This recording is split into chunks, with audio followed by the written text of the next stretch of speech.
नदी के चाहत में समंदर को छोड़ बैठी। कितना अनमोल रिश्ता था हमारा, एक पल में तोड़ बैठी।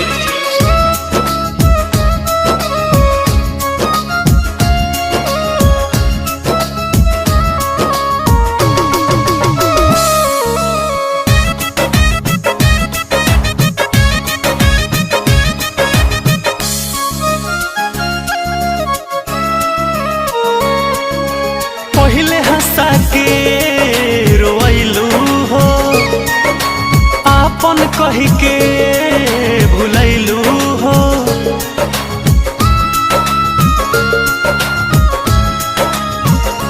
हाँ, पहिले हंसा के रोइलू हो, आपन कही के भुलैलू हो।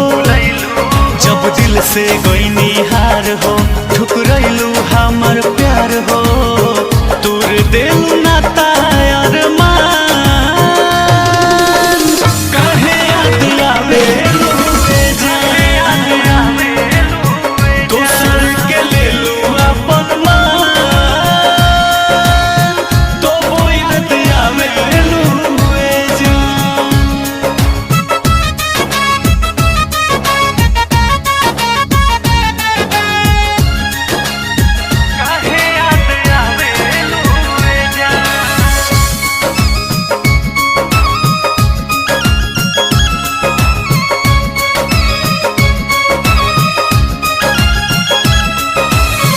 रहे काला चारी यारी तोड़ दिले बाड़ू, मन भर गइल मोह मोड़ ले बाड़ू।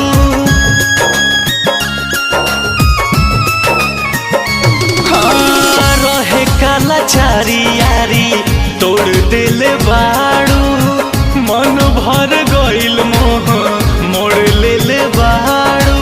बाबू रामोर हाल हो, रहबू ना खुशहाल हो, साचो बाड़ू पत्थर इंसान। काहे याद आवे दोसर के लेलू अपन मान, तो याद आवे जान।